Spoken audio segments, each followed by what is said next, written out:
नमस्कार दोस्तों, आज फिर आपका स्वागत है क्राउन इमिग्रेशन के यूट्यूब चैनल पर।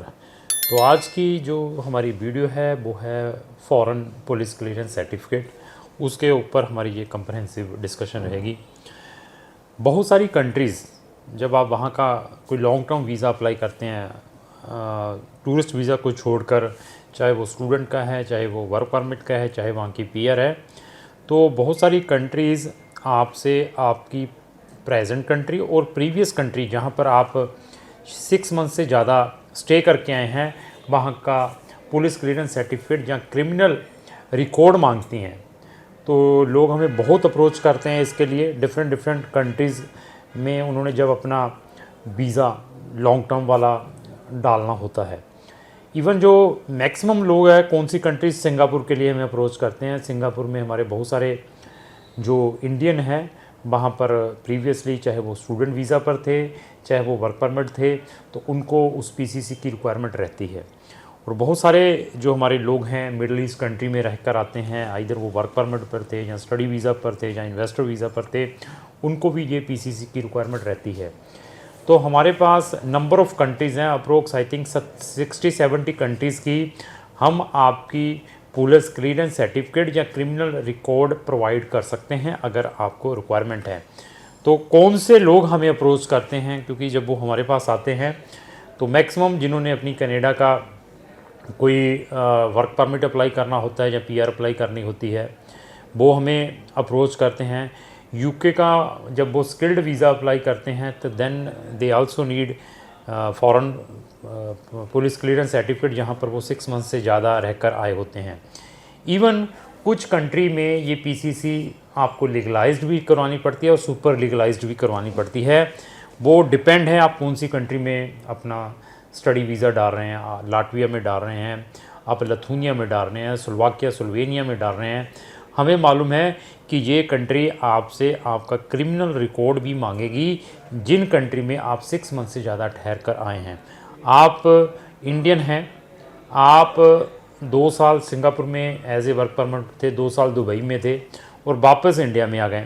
इंडिया में आने के बाद जब आपने अपना कोई स्किल्ड वर्क वीज़ा यूके का अप्लाई किया, या अपनी कोई पीआर, या अपना वर्क परमिट कनाडा का अप्लाई किया, या ऑस्ट्रेलिया का अप्लाई करते हैं, या कुछ और भी कंट्री है वहाँ का अप्लाई करते हैं, तो वो रिस्पेक्टिव एम्बेसी आपसे आपका ये रिकॉर्ड मांगती है कि आप अपनी कंट्री की पीसीसी, जहाँ पर के आप सिटीजन हैं, जैसे आप इंडियन हैं तो इंडिया की पीसीसी, अपार्ट फ्रॉम इंडिया की पीसीसी, जिन कंट्री में आप 6 मंथ से ज़्यादा स्टे करके हैं, आप दुबई में भी रहकर आए हैं, यूएई में, आप सिंगापुर में भी रहकर आए हैं, तो उसकी भी पीसीसी प्रोवाइड करें।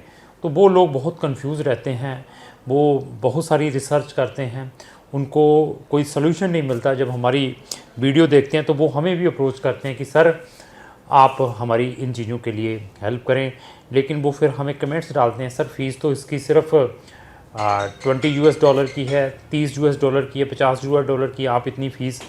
मैंने फिर बताया कि इसके अंदर बहुत लंबा प्रोसेस है, इसके अंदर हम अकेले इन्वॉल्व नहीं हैं, इसके अंदर वहाँ की टीम, जिस कंट्री से हमने आपकी पीसीसी ऑर्गेनाइज़ करवानी है, अगर आपको पोलैंड की पीसीसी की रिक्वायरमेंट, आप इंडिया के अंदर हैं, तो वहाँ का लोकल पर्सन भी इन्वॉल्व है। यहाँ से आपके डॉक्यूमेंट कोरियर भी जाएंगे, वहाँ से भी कोरियर आएगा। आप यहाँ से कोरियर के चार्जेस ले लीजिए। अगर आपने अपना जो कोरियर है सिंगापुर में करवाना है, या पोलैंड में करवाना है, या यूएई में, या व्हाट्सएवर कंट्री में करवाना है, 2500 रुपये से लेकर 4000 रुपये लगता है। डिपेंड है कौन से कोरियर के थ्रू भी भेजवा रहे हैं। वहाँ से भी कोरियर आता है, उसके भी चार्जेस हैं। आपके डॉक्यूमेंटों को कुछ ऑथेंटिकेट भी करवाना पड़ता है, आपके बायोमेट्रिक को भी अटेस्टेशन कहीं से करवाना पड़ता है। ये सारी की सारी चीज़ें फाइनेंशियल इन्वॉल्वमेंट है, टाइम कंज्यूमिंग है, इसलिए इसके चार्जेस हैं। आप अपने लेवल पर भी कर सकते हैं, अगर आपको सारा सिस्टम मालूम है तो आप अपने लेवल पर ट्राई करें। नहीं सक्सेस होते तो देन अप्रोच अस, तो हम आपकी फुल हेल्प करेंगे। तो ऐसे है कि क्राउन इमिग्रेशन के 2 चैनल हैं, हम दोनों चैनल के ऊपर इस टाइप की इन्फॉर्मेटिव वीडियोस डालते हैं। डेली 2 वीडियोस अपलोड होती हैं, और आप चाहते हैं व्हाट्सएवर वीडियोस हम अपने सोशल मीडिया पर डालें, उसकी नोटिस सबसे पहले आप तक आए, तो आपको हमारे सारे के सारे जितने भी यूट्यूब चैनल है जहाँ हमारे सोशल मीडिया, उनको इमीडिएटली फॉलो करना पड़ेगा। तो ये अभी रिसेंटली सिंगापुर की पीसीसी हुई है, बच्चे की हमने करवा कर दी है। अभी सिंगापुर के ऊपर ही क्वेश्चन आ जाता है, सर मैंने सिंगापुर की पीसीसी करवानी है तो मुझे कौन से डॉक्यूमेंटों की रिक्वायरमेंट है। आपका पासपोर्ट, आपका एग्जिट स्टैंप पासपोर्ट के ऊपर लगी हो, आपका वहाँ का फिन कार्ड नंबर, आपका आधार कार्ड नंबर, आपको जो पीसीसी की रिक्वायरमेंट क्यों है उसका हमें ईमेल चाहिए, चाहे वो कैनेडियन अथॉरिटी से है, चाहे वो अम्बेसी से है, उसकी भी साथ में कॉपी लगती है। आपके बायोमेट्रिक्स, फिंगरप्रिंट्स की भी हमें रिक्वायरमेंट रहती है। वो बायोमेट्रिक्स आपने कहाँ से ऑथेंटिकेट करवाने हैं, कौन से ऑथराइज लोग हैं जिनके थ्रू आपने ये बायोमेट्रिक स्कैन करके वहाँ पर भेजने हैं, उसकी भी हम आपको इन्फॉर्मेशन प्रोवाइड करते हैं। तो उनकी एक प्रिस्क्राइब्ड एप्लीकेशन फॉर्म है उसको, और आपका यूनिक आइडेंटिफिकेशन नंबर जिसको हम आधार कार्ड कहते हैं, ये डॉक्यूमेंटों की रिक्वायरमेंट है सिंगापुर के लिए। अभी आपने पोलैंड की, यूएई की अप्लाई करनी है, या किसी अनदर XYZ, चाहे आपने कनाडा की, ऑस्ट्रेलिया, न्यूजीलैंड, यूके की अप्लाई करनी है, तो आपकी रिक्वायरमेंट को देखने के बाद मैं आपको प्रॉपर चेकलिस्ट प्रोवाइड करूंगा कि इन कंट्रीज़ के लिए ये रिक्वायरमेंट रहती है। ये पीसीसी नहीं है, फॉरेन पुलिस क्लियरेंस सर्टिफिकेट या क्रिमिनल रिकॉर्ड्स। अगर आपका already permanent residency card expired हो चुका है, आप इंडिया में आए हैं, या लॉस्ट हो चुका है, क्राउन इमिग्रेशन फिर आपका स्वागत कर सकते बता सकती है।